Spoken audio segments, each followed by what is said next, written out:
Oh, que ça fait du bien de revenir dans son ancien quartier. Mais, ce gars-là me dit quelque chose. Mais oui, je me souviens de lui, c'est Silas, mon ami d'enfance. Allô Silas, ça fait super longtemps qu'on ne s'est pas vu.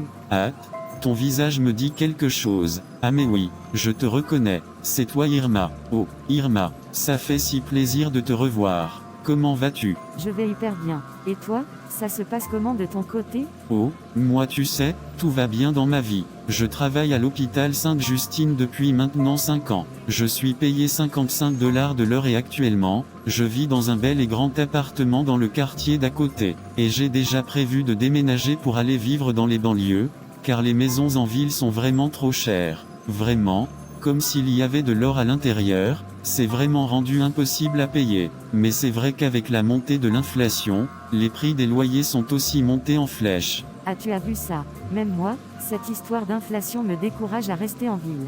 Tout est trop cher. Les prix des articles au marché ont presque doublé. Mais dis, comme tout va si bien dans ta vie, est-ce que tu pourrais me dépanner 100 $ pour mon loyer? Parce que de mon côté, c'est un peu la galère là. T'inquiète, j'ai mon portefeuille et je peux te faire un virement bancaire maintenant. Quoi? Juste comme ça? Oh t'inquiète Irma, entre amis c'est normal après tout. Et tu sais quoi? Je vais même te donner 200 $ et tu pourras gérer avec. Après tout, j'ai un bon travail, un bon salaire et je peux me le permettre. Oh merci mon ami, tu es un ange. T'inquiète Irma c'est normal.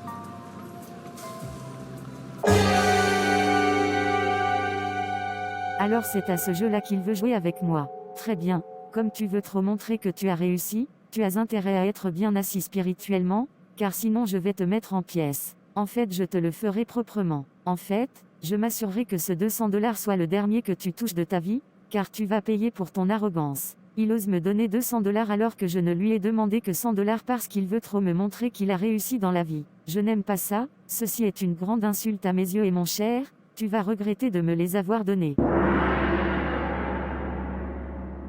Rasikakaravarekekeke, Straortuto paramona, Raminostraoum, esprit de débauché de chômage, je vous invoque.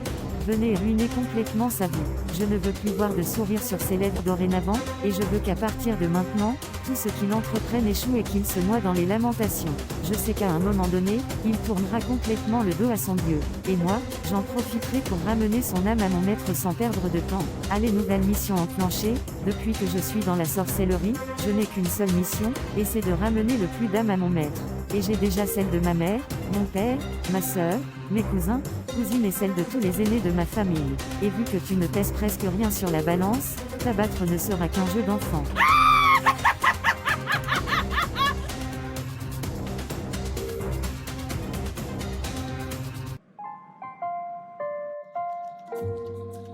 Je ne sais pas du tout ce qui m'arrive, depuis quelques semaines, je n'arrive plus du tout à me concentrer au travail. Même les tâches très simples sont devenues hyper compliquées pour moi. Je suis très distrait dans mes tâches et à cause de ça, ma productivité a grandement diminué. Bon sang, à chaque fois que je travaille, je me sens si fatigué aussi, alors que pendant la nuit je n'arrive pas à dormir pour je ne sais quelle raison. Silas. Manager. Que fais-tu depuis ce matin? As-tu fini de compléter le document que je t'ai donné? Manager, en fait. Mais je n'y crois pas. Toujours en train de somnoler vraiment. Est-ce que tu dors la nuit toi? Depuis 2 semaines, tu n'arrives plus à rien faire. Nous avons perdu des dizaines de contrats à cause de ton incompétence. Tu es complètement contre-productif à cette entreprise. En fait, je crois que pour le bien de la compagnie, je n'ai d'autre choix que de te licencier. Quoi? Eh oui, tu m'as bien entendu. Je supporte tout cela depuis trop longtemps, mais maintenant, je dois agir, pour éviter l'effondrement de l'entreprise par ta faute. Oh non, moi qui ai tant souffert pour obtenir ce job, comment je fais maintenant? Je ne peux que te souhaiter bon courage. Bien, cela fait 3 mois maintenant, je vais prendre un peu de ses nouvelles. Je suis sûr qu'il se trouve au café comme à chaque matin. Je ne sais vraiment plus ce qui se passe dans ma vie. En 3 mois, j'ai perdu mon travail, ma voiture et maintenant, même manger est difficile pour moi. De plus, je n'arrive plus du tout à payer mon loyer et mon bailleur me menace de me sortir de la maison. Bonjour Silas. Oh, Irma, salut. Mais, pourquoi as-tu l'air si triste? Est-ce que ça va? Tu sais Irma, pour être franc, non, ça ne va pas du tout dans ma vie. Dans les 3 derniers mois, j'ai perdu ma voiture, mon travail, et on me menace de me faire sortir de mon appartement. Je ne sais plus quoi faire, car ma vie est vraiment devenue un enfer. Quoi? Ouais, je suis vraiment compatissante. Mais ne perds pas espoir car Dieu est au contrôle.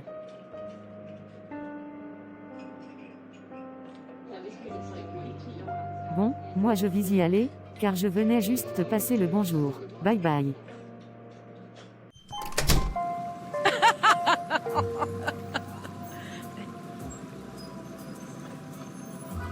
Mon ami, voilà ce que tu voulais. Tu as cherché les problèmes, tu les as eus. Et je ne compte pas m'en arrêter là. En fait, le festival ne fait que commencer, ce n'est que le début des hostilités. Toi criais qui te pavanais devant moi, te voilà en train de pleurer maintenant. Mon cher, très bientôt, ton âme appartiendra à mon maître.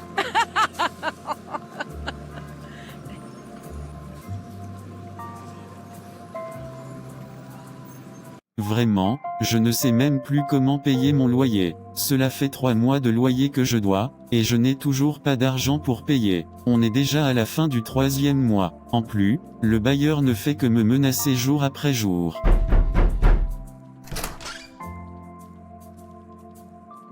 Au bailleur, laissez-moi encore juste un peu de... Je ne veux rien entendre. Dans 4 jours, on en sera au 3e mois de loyer que tu me dois. Alors soit tu me donnes mon argent, soit tu te casses d'ici. Bailleur, laissez-moi encore un peu de temps. Et puis quoi encore? Tu crois que cette maison a été faite pour toi ou quoi? Je supporte tes bêtises depuis 3 mois, alors maintenant tu dégages. Mais, bailleur, tais-toi, je ne veux rien entendre de plus. J'ai été assez patiente avec toi. Hélas, ma patience a atteint ses limites.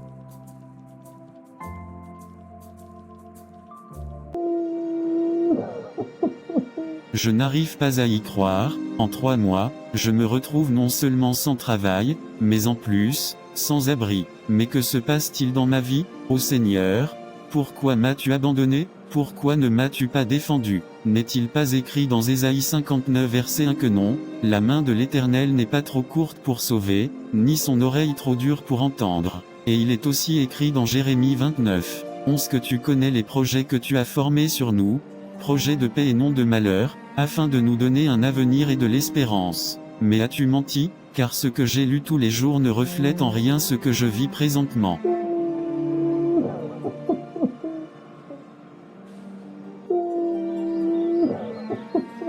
Je n'en peux plus, je nage en plein cauchemar, ma vie est noyée dans les pleurs. En 3 mois j'ai tout perdu. Mon travail, ma maison, ma voiture et même m'acheter de la nourriture est un problème pour moi maintenant.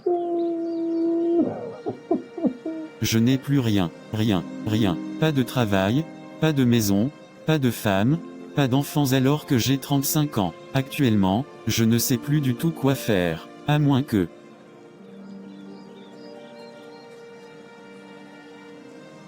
Je pense que je vais aller voir un féticheur, pour améliorer ma situation, parce que depuis le temps que je prie et que je pleure à Dieu, je reste bredouille, sans réponse.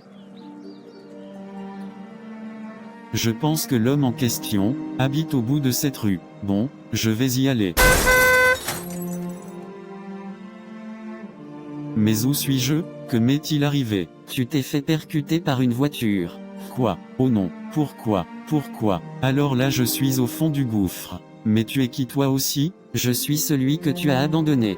Quoi? Mais, Seigneur, mais, mon Dieu, quand t'ai-je abandonné? Je ne comprends pas, mais dans mes souvenirs, c'est toi qui m'as abandonné. Je vivais une situation difficile, priant et jeûnant, criant à toi sans réponse. J'étais désespéré, mais quoi que je fasse, je ne voyais aucun changement dans ma vie. Comment priais-tu? Avec quel cœur élevais-tu tes prières? Un cœur humble ou orgueilleux? Souviens-toi qu'il est écrit dans Philippiens 4 verset 6 que, ne soyez inquiets de rien, mais demandez toujours à Dieu ce qu'il vous faut. Et quand vous priez, faites vos demandes avec un cœur reconnaissant. Mais toi, tu élevais tes prières avec un cœur orgueilleux et plaignant, rempli de fierté et opportuniste. Fier de toi-même et n'attendant que l'exaucement de tes prières pour continuer ta vie à nouveau insouciant.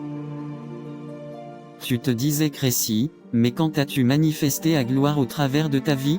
Tu ne faisais que te vanter de ta stabilité auprès des autres, et forcément, cela a fini par créer de la jalousie dans le cœur. En effet, ton amie Irma s'est laissée submerger par la jalousie et le ressentiment. Elle a eu recours à la sorcellerie pour te faire tomber, et puisque tu n'avais aucune réelle vie de prière autre que de me demander des bénédictions avec orgueil, je n'ai rien pu faire pour toi, et ses plans ont fonctionné sur ta vie. Attendez, quoi? C'est Irma qui est à la base de tout mon malheur? Et oui, à force ton orgueil a fini par se retourner contre toi et voilà le résultat, car il écrit dans 1 Pierre 5 verset 5, « Car Dieu résiste aux orgueilleux, mais fait grâce aux humbles. » Et pour empirer les choses, tu as voulu aller voir un marabout pour arranger ta situation. Tu es allé accent aigu voir l'ennemi, pour un problème qui venait de l'ennemi.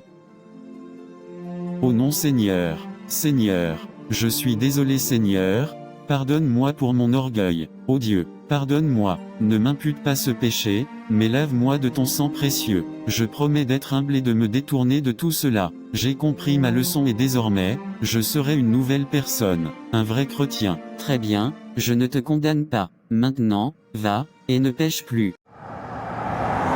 Mais, je suis où là encore? Qu'est-ce qui vient de m'arriver? Ah oui c'est vrai, le Seigneur m'a parlé sur ma situation, mais je ne savais pas que depuis tout ce temps, c'est moi-même qui faisais fausse route. J'avais complètement fait naufrage dans la foi mais je ne m'en étais pas du tout rendu compte. Ô Seigneur, merci de m'avoir pardonné de toute cette vie de désordre et de vagabondage spirituel. Je promets qu'à partir de maintenant, je me détournerai de tout ça et que j'agirai tel qu'il te plaira, comme cela est écrit dans ta parole. Mais depuis tout ce temps, j'ignorais complètement que c'était Irma, ma chère amie, qui était à la base de tous mes problèmes. Mais aujourd'hui c'est aujourd'hui. Je vais mettre fin à la récréation. Allez, je m'empresse d'aller la confronter de ce pas. Wow, je suis contente de ce qui est en train de se passer. Tous mes plans marchent sur sa vie. Allez, je vais passer à l'étape 2 avec lui. Il va voir, je vais le détruire jusqu'à la racine, jusqu'à l'âme pour m'avoir insulté. En fait, on va voir s'il pourra encore se pavaner devant les gens quand il sera dans un cercueil. Oh, Silas, tu es là. Alors si je comprends bien, c'est toi qui es à la base de tous mes problèmes. Tu es allé jusqu'à utiliser la sorcellerie pour me faire tomber et tu as même eu pour plan de me tuer. Toi, ma chère amie en qui j'avais confiance, tu m'as salement poignardé dans le dos, mais ma chérie, tous tes plans sont nuls et sans effet à partir de maintenant, au nom de Jésus-Christ de Nazareth. Car je suis devenu une nouvelle créature à partir de maintenant. Je suis un vrai enfant de Dieu, et tes plans n'ont plus aucun effet sur moi. Tu es prévenu. Mais, depuis quand sait-il tout cela? Oh non, je ne sais plus ce qui m'arrive. J'ai tellement honte de moi, je ne sais même pas ce qui m'a poussé à commettre tout ça. Je dois arrêter la sorcellerie et aller m'excuser à mon ami Silas. Après tout, c'est mon ami d'enfance et il n'a rien fait pour mériter tout ça. J'espère réellement qu'il me pardonnera. Bon, maintenant il faut trouver un moyen de tout recommencer à zéro. Première étape, trouver un travail. Ensuite, louer un appartement, pour enfin racheter une maison. Bon, ce ne sera pas facile, mais avec l'aide de Dieu, ça va le faire. Il faut aussi et par-dessus tout que j'arrange ma vie spirituelle. Je dois refaire ma vie de prière. Je dois redevenir humble. Je dois appliquer ces principaux préceptes dans ma vie. Déjà, je dois prier tous les jours. Je dois accepter la volonté de Dieu même si elle est différente de la mienne. Je dois rendre grâce à Dieu en toutes choses, mais surtout et avant tout, je ne dois jamais me lamenter. En appliquant tous ces préceptes dans ma vie, c'est sûr et certain, je ne serai plus la même personne. Je serai renouvelé autant physiquement que spirituellement. Mais Irma, que fais-tu là? En fait, je suis venu pour m'excuser pour tout ce que je t'ai fait subir. Je te demande pardon pour tout ce que je t'ai fait subir dans le passé. Je me sens si honteuse de ce que je t'ai fait. Je t'en prie, pardonne-moi.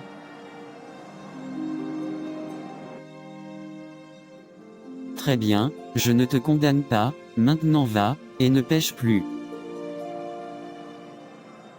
Très bien, je ne te condamne pas, maintenant va, et ne pêche plus. Quoi? Tu me pardonnes, juste comme ça? Bien sûr Imi, car, si mon Père Céleste m'a pardonné tous mes péchés, qui serais-je pour ne pas pardonner en retour? De plus, si je ne te pardonne pas à toi, à qui pardonnerai-je? Alors pas de problème. Allez, viens là.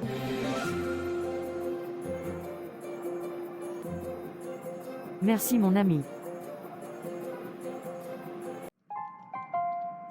Vraiment Silas, je suis très heureuse que tout aille bien dans ta maison à nouveau. Surtout, je suis très heureuse dans ma peau depuis que j'ai donné ma vie à Christ. Alléluia. Que toute la gloire soit au Seigneur Jésus-Christ pour tous les bienfaits qu'il a fait dans nos vies. Tu sais, depuis que j'ai recommencé réellement à vivre une vie de sanctification, tout a changé dans ma vie. En 3 mois j'ai tout perdu, et en 3 mois, j'ai tout récupéré. Je suis si content. Je ne me lamente plus devant les épreuves de la vie, et je me sens vraiment connecté au Tout-Puissant dans ma vie de tous les jours.